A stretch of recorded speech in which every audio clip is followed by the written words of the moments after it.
তখন গৌসিয়া কমিটি যখন বানাইছে তখন আঞ্জুমান ছিল, জামিয়া ছিল, কাদরিয়া ছিল। তখন মুর্শিদে করিমকে জিজ্ঞেস করা হচ্ছে, জামিয়া হ্যাঁ, কাদরিয়া হ্যাঁ, আঞ্জুমান ভি হ্যাঁ, গৌসিয়া কমিটি কা কিয়া কাম হ্যাঁ? তখন বলেছেন, এখন বলছি না, সময় আসবে গৌসিয়া কমিটি কথা বলবে। গৌসিয়া কমিটি এখন কথা বলছে।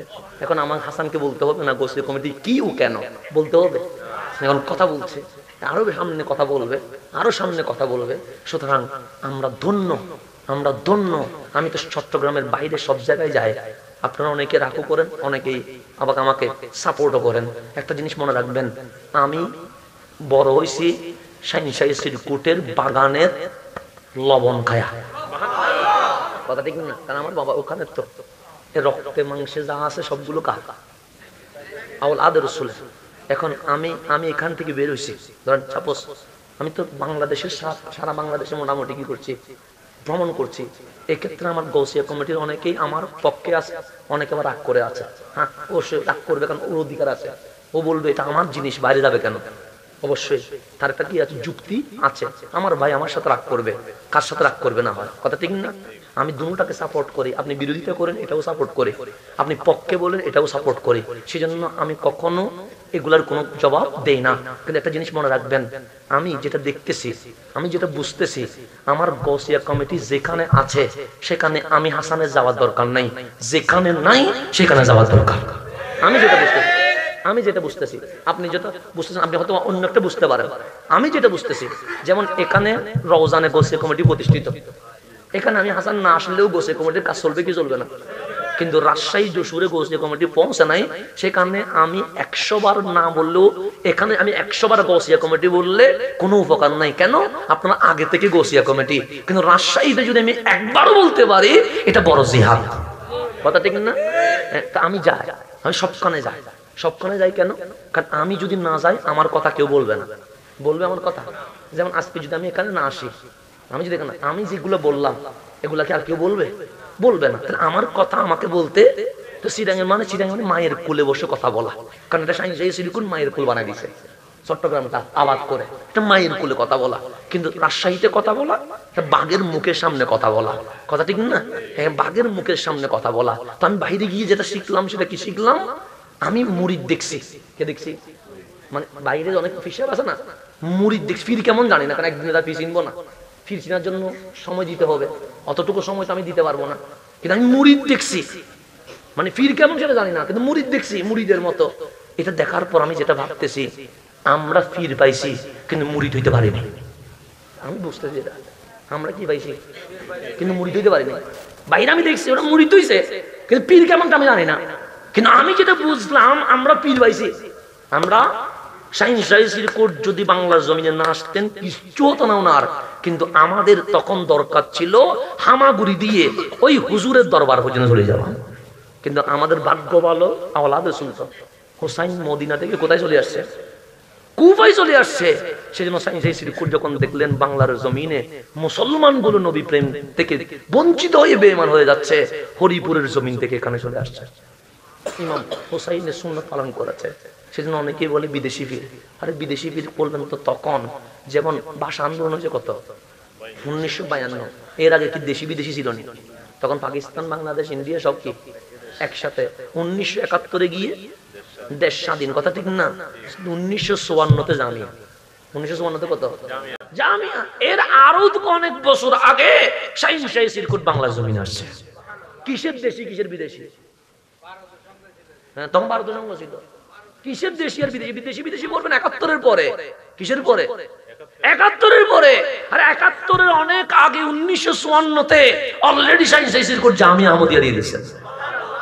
তখন তো কোনো দেশীয় ছিল না, বিদেশিও ছিল না। আপনি যে বলছেন বিদেশি, আপনি নিজে না বিদেশি? আপনার তো কোনো টিকটিকা নাই, তাই? কিন্তু আমার হুজুর কেবল তো 1952 ভাষা আন্দোলন, এই ভাষা আন্দোলনের আরো আগে এই জমিনে চলে আসছে। কথা ঠিক না?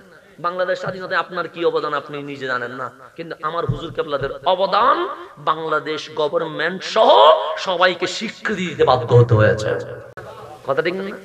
আপনি বিদেশি আর বিদেশি আপনি, আমার হুজুর কেবলা তো দেশ স্বাধীন হওয়ার আগে আসছে। তো সুতরাং এগুলা বলে ঘৃণা জন্মানোর কোনো দরকার নেই। আপনার পীর আপনার কাছে সেরা, আমার পীর আমার কাছে প্রত্যেকের যে যে খেদমত আছে সবগুলো আমাদের কিসের উপরে? মাথার উপরে।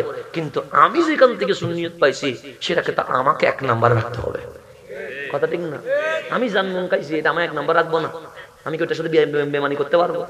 তো সুতরাং এগুলা নিয়ে মারামারি করার কোনো দরকার নেই। সেই জন্য গৌসিয়া কমিটির সবক যেটা দিচ্ছে, করোনা যখন আসছে তখন আমরা সুন্নি অসুন্নি দূরের কথা বিধর্মীরেও সেবা দিছি।